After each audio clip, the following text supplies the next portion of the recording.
Some Sentences, 170 Sonnets by Gilchrist Haas. Finale, our 10th Junana. Ah, here we are, our final Junana. I'm glad you made it with me all this way. At times we stopped and rested upon a hill to admire the view and rest our clay. But mostly we've been treading on, enjoying one another's company, braving varied weather from dusk to dawn, and now and then having a friendly spat. I laugh at you when you make fun of me, and you're not mad when I give you a flat. Together we've penned this bunch of sonnets, at least a few of which are pretty fine. Half a year, we've worn out boots and bonnets. I can't tell which are yours and which are mine. Many great ideas we tossed around. Some we kept, some got kicked into the mud. A bunch of them, I'd say, were fairly sound, though now and then our discourse gave way to a dud. Conversation sometimes leads to dead ends, including many one has with oneself. I say something awkward, my face reddens, I catch a grimace of fright on my mirrored elf. Oscar Wilde's famous tale contains a truth. We are together through life with our double, and mostly fail to notice that he's aged. Now, lo and behold, he's missing a tooth, and his skin seems patched beneath the stubble. He asks if our ongoing verve is true or staged. But cheer up, Semblable, we're young at heart. As Dylan sang, I'm younger than that now. We often put our horse behind its cart, age ourselves ass backwards, and wonder how. And Dylan had that insight early on as he contemplated his back pages. He's piped it with his nasal clarion through 6 full decades on countless stages. There's always, always so much left to do, just like Willy Wonka says to Charlie. And you're only through if you think you're through. We can grow old without growing gnarly.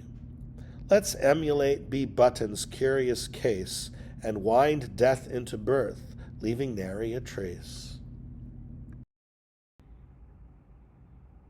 Aging indeed has been one of our themes. In many ways, I would it weren't so.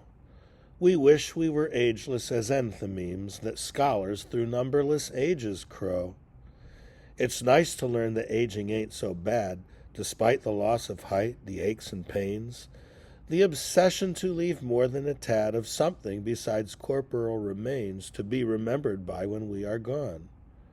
For it's easy to overcomplicate the matter of what we'll leave for our spawn after we have crossed the expiry date. Don't fill your life with syllogistic menace. Let happiness be both conclusion and premise. But hell, my friend, just look at all we've done. Heaps and heaps of these lineated joys, each one packed with a moral or a pun. We're waiting for them all, the girls and boys, to be inspired and put them to music, to memorize them and call them their own, and render them back as something runic to symbolize once more the great unknown. Who can say what the next generation will do or even be able to do, given such assaults on recreation from the venal AI billionaire crew as served the discouragement of high art, a problem with which young poets will have to start. Perhaps it's like this in every era. Maybe art can't really do without it. All the smog and shit that Mother Terra soaks up as her skies and seas are clouded with the latest rubbish from her humans who seldom put their science to good use, despite dire warnings from ancient druids who sensed that nature would suffer abuse in some vague, indeterminate future that they guessed at by careful inference. Art suggests an impossible suture, and music placates Mom with a miracle rinse. Adorno and Horkheimer argued this. If they knew things wouldn't change, they'd be mad as piss. And as long as we're mentioning those guys, another valid point that we've discussed. Modern vulnerability to lies. We thought modernity would have it sussed. the ways in which most of us still are duped by superstition, charlatans, and priests. Progress with reaction is strictly looped. We slave for billionaires and serve their feasts, while they make arguments that dumb us down, despite their chop logic and sophistry, and their reliance on a puppet clown whose gift to satirical poetry may make us chuckle at human foibles, small recompense as he snatches his grifted spoils. Our struggle often seems Sisyphean. Up the hill, backwards, it will be all right.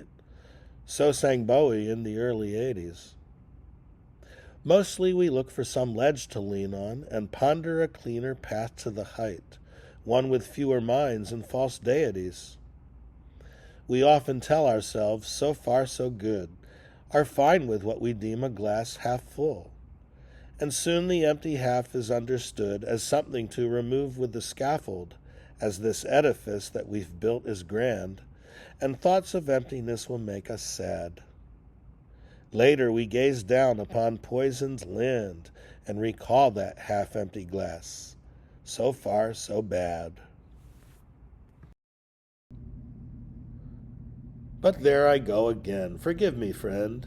How easy we succumb to this malaise. Once again, it's that default downward trend we're prey to when we get caught in the haze. There's much to appreciate, haze or shine. We've demonstrated this along the way. Bollocks to the world, for we've turned out fine as people with their something else to say. Yes, something else is always our savior. Humans are good at conceiving the new. Conception may get lost in the labor, but its essence smears into labor's skew. Art's not our last, but our next to last hope, for past each peak there's always a hidden next slope. It's ours, this mess, this remainder, this skew. No, not exactly what we had in mind.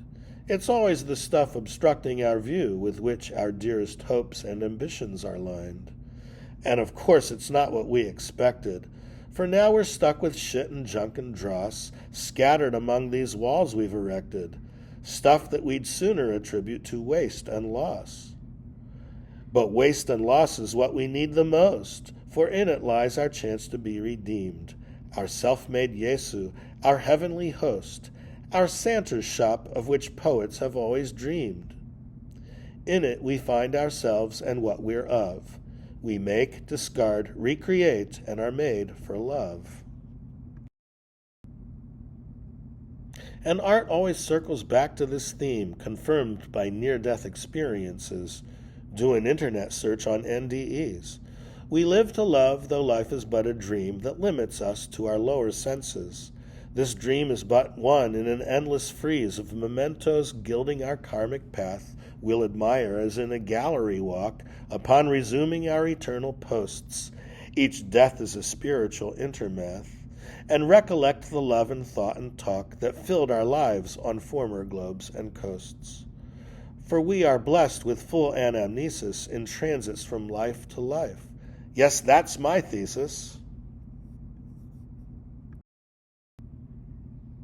Haha, don't we have funny ideas about this great big universe of ours? Some days I'm young and fresh as Aeneas, returning as a hero from the wars, stretching my gaze into the starry sky, imagining I'll somehow get there too, to study the ultimate how and why, and hail our source with a humble how do you do. Today's troubles push us to fancy's edge, though maybe we've been like this all along. We conjure first what later we allege, then at last we get science and prove ourselves wrong. And today science means mechanical quanta, which are hard for me, so I really don't wanna.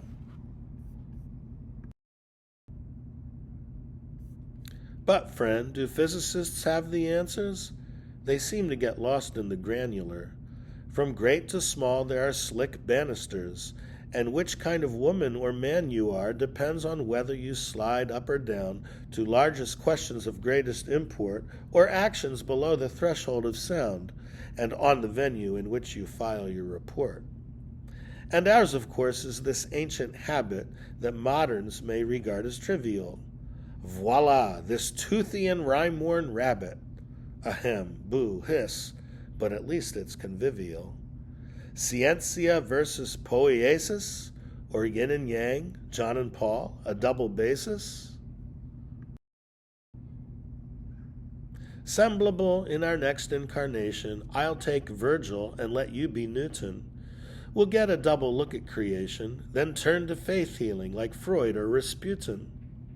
It's good to devote a few lives to pranks and wishy-washy stuff like pantomime, which serve as fervent forms of giving thanks for the healthy slack that's cut into space and time.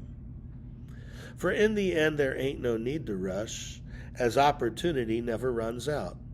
With extra Marios we're fully flush, though few of them seem to know what it's all about.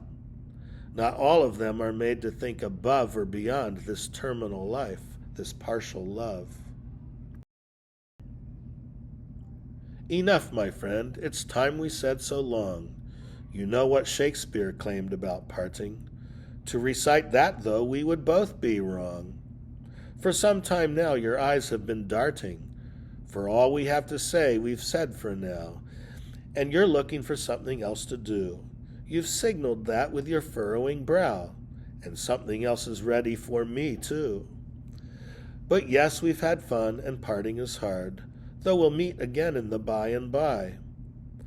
A final maxim from our Zimmer bard: it takes a lot to laugh, a train to cry.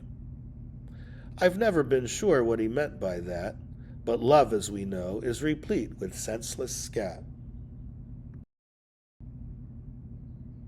Someday we'll want to repeat this journey. I'm sure that we'll have plenty more to say. You'll wheel me up this hill on a gurney, and we'll take in the sunset on my dying day. But no, that thought is rather premature, for we both got several stages left of life and vicissitudes to endure before our breath and boasts leave our bodies bereft. We've still got hills to climb and miles to walk, many unspoken sentences to speak. The tree here that's little more than a stalk, we'll return to view it, dignifying this peak. So long for now, dear friend. We've had great fun, and we'll have it again before our days are done. Coda, our sentences. Our so far has concluded with so good. We've paved a road that then was merely dust. Our sentences have done the work they could. Our sentences shall do the work they must. They'll help us love, they'll help us make pretend. We'll find for each of them some special use. Our sentences will aid us on the mend. Our sentences will challenge our abuse.